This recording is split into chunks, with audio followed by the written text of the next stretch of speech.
ba ndaw la mu ñëw wax ak moom benn affaire mu jànni ma ba noppi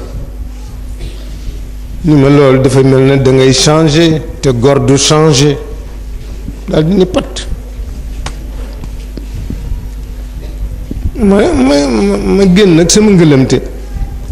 mu woot ma mu ni kaay ma dellu si mu ni gis nga góor elew la wax du soppiku mu ni ma góor du soppiku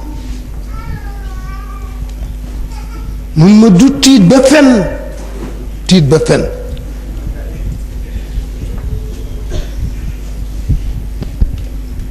mu ni ma du ñàkk ba sàcc may jàng benn leçon bu am solo mu jox ma ko moom doo sama grand frère Cheikh Tidiane mi ngi am doom bu tuddi muy parental tudd Mouhamadul Mansour sëñ Mansour la ko tudde suma yaay nag dafa nekkoon jenn jigéen ju xaw a tàng li mu gën a bañ xale bu laal liñ ko joxul daf lay caw mu ngi defar beñe nag defar ko mu neex mu teg ko ci néeg bi Mansour bëgg ci mais ñemewu ko laal mu daal ñu fekk sama papa saal bi mu ni maam kaay sama papa nag dafa bëggoon sët maam kaay mu ni Mansour loo may doy mu ni ñëwal rek mu ni waaw Mansour loo may doy mu ni maam kaay rek sama papa daal di jóg topp ci ñu ñëw ba ci bool bi mu ni ko maam sàccal mi ci lii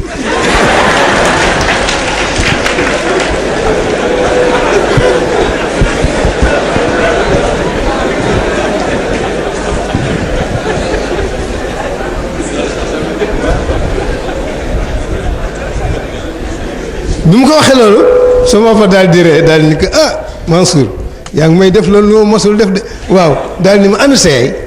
ma ni ko mi ngi ci pereng bi mu ni woo ko mu ñëw sama yaay ñëw moo war sama yaay mu ñëw mu ni ko soxna si maag Mansour dañ lay yelwaan ci lii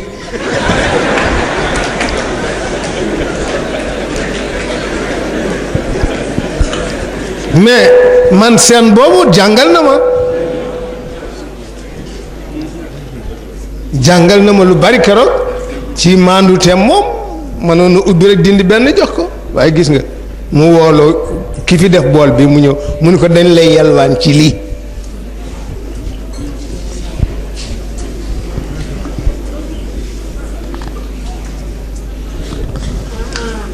su ko defee yooyu yëpp ay exemple rek ñooy ci loo moomul maandu ca loo fekk sa néeg yaay bul jël booy dem école boo amul sax loo yóbbaale it muñal nga bul jël lu ñu la joxul ndax yooyu yëpp yaa ngi koy tàmmi ci néegu jàmbur néegu sa yaay romb def jël ko noonu te mayuñu la ko ëllëg dootoo ko def muy dara te yooyu c'est tellement grave loo moomu rek bàyyi ko maa ngi koy wax xale yi rek bërki démb moo leen sam papa dafa nekkoon tuteur benn famille seen wayjur gaañu bàyyi kër gi ñu luye ko bu weer dee bu ñu fayoo luwaay bi dañ koy indi jox ko buñ ko joxee mu dénk ma ko boobu maa ngi toll ci l'âge de 20 ans 21 ans mais man la koy dénk man tam am na benn saaku rek bu nekk ci biir armolam damay ñëw rek jël taxañ bi sànni ci benn bés ma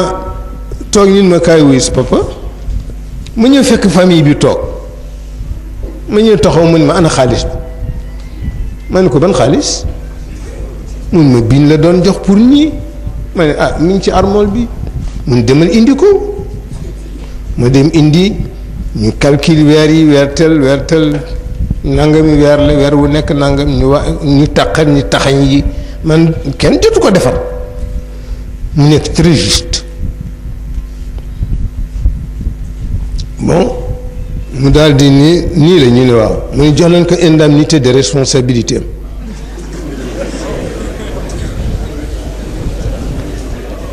ñu calcule ko jox ma tàllal ko mun ma lu ci sama yoon di yaa ko dencal après nag bi ñu tasee ba ñu dem ma ñëw ma fekk ma góor gi li nga def nag mun ma lan la man ko waaw xaalis bi yaa ngi ma ko doon dénk bi seen borom di ñëw koy da nga ko war a yëgal ni ma préparé ko waaw bi ma ko indee bu manqué woon nag nit mënoon na dem bu manqué woon nag mu ni ma boo ko laalul du manqué